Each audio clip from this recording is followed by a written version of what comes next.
In today's video, we're going to be breaking down a VFX project of mine that hit the trending charts for music videos in the UK last month. It's called What's Good by Kenzo. Step by step, we're going to break down my entire creative process, plus I'm going to show you guys how I did some of the main effects inside the video. Before we start, make sure to like and subscribe for more valuable content. But no more talk, let's get straight into it. So to start off, I wanted to give you guys a bit more information about the project itself. So obviously it was called What's Good by the artist Kenzo Straight Drop. It's currently sitting at just under 170,000 views. It came out just over a month ago as well. It also hit number 11 on the trending charts for music videos in the UK. If you want to go check out the other people involved, such as the director Jai or Lavish the producer, their acts are just here if you want to check them out. As you can see from their features, they got a hefty rap sheet. So if you want to go check out their Instagram, it's right here for you. So Jai hit me up for VFX for the video. If you didn't already know, this is my Instagram page right here. The exact same name as my channel. I do drop a lot of useful content for editors on there as well. So if you're interested, go drop me a follow. But moving on to the rough VFX theme, there wasn't really one. It was a run and gun video that was shot on a whim. And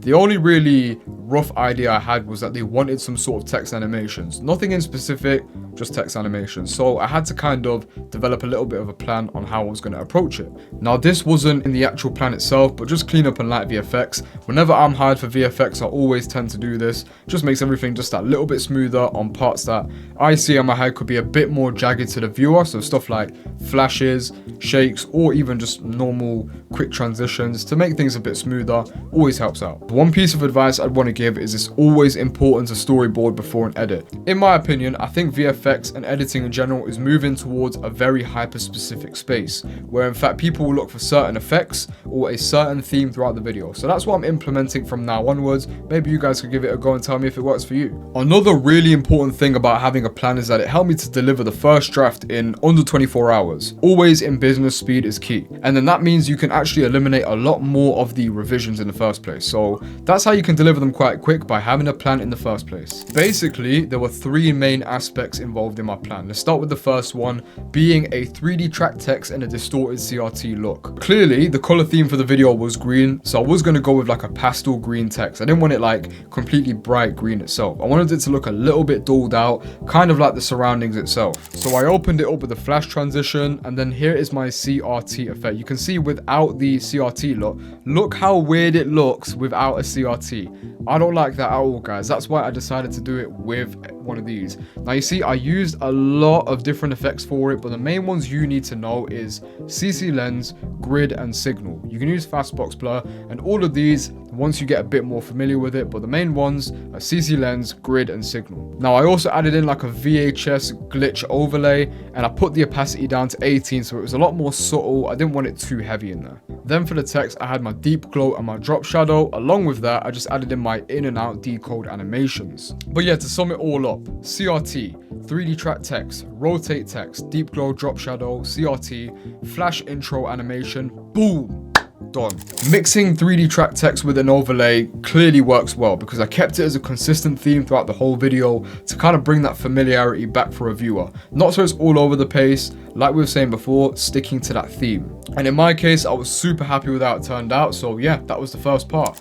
Now onto the second aspect, which was the 3D title and name. As for tools I used After Effects and a video co-pilot plugin called Element 3D. And you can see that kind of brush metal texture on each of the texts. I used the Pro Shaders 2-pack, I believe, which you can buy online or find online at your own risk, you know what I mean? Yeah, so basically it's pretty simple. Remember that CRT overlay from the text animations? I used that again, but I basically kind of split and chopped it up, made it a lot less apparent same way, just around 65%, and then I just split it and put it in certain places I think it kind of matched best. Then again, to keep that familiarity, if I'm even saying that right, in the video I used the exact same CRT that I used for the text animations. Yo, flipping out, man. All I did was open Element 3D to show you guys what the text looked like, and it's gone and crashed on me. We'll be right back.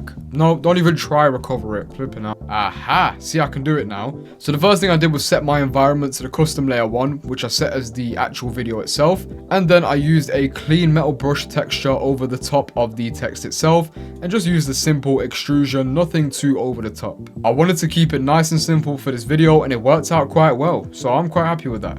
Then you guys can see this is my logo right here. You know what it is, man. You already know. You already know.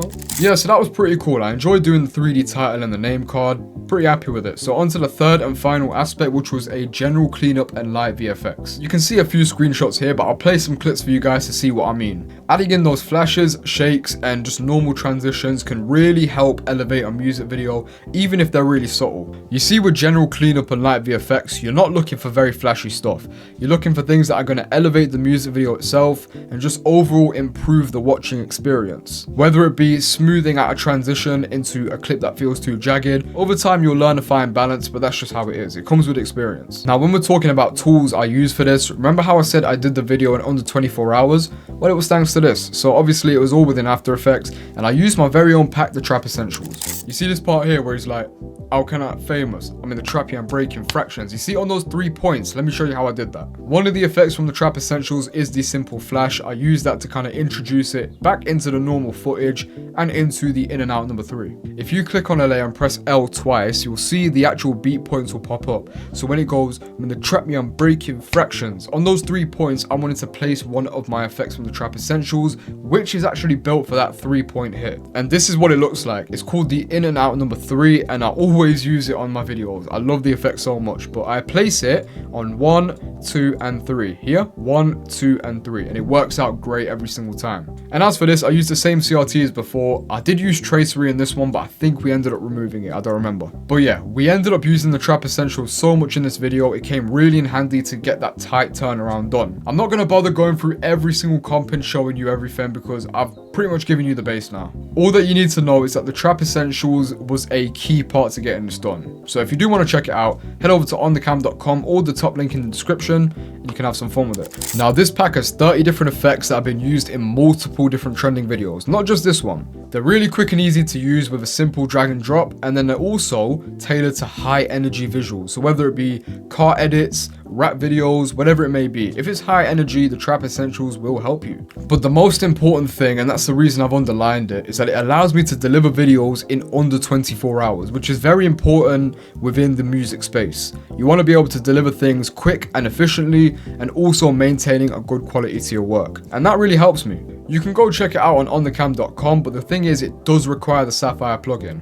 However, I know a lot of you guys don't have the Sapphire plugin, so it's not an issue. Now, you see the Trap Essentials pack and the Trap Essentials Foundations both use Sapphire, but the rest of the packs on my website, they use 0 plugins whatsoever. I also wanted to mention the new bundle I've dropped, the Dynamic Duo Seamless Match Bundle. Bro, when I say this shit is insane, it is really insane. You get high-level motion graphics, film emulations, all built in with transitions, literally in the space of 1 click, and the great thing is it works on any software whatsoever. So if you want to find out more about this bundle and it being half price off, go check out this video before the video you're watching right now. It may have a different title, but as long as you see this thumbnail here, you're good. Thank you guys for supporting the channel like always. Make sure to like, comment, and subscribe, and I'll see you guys in the next video.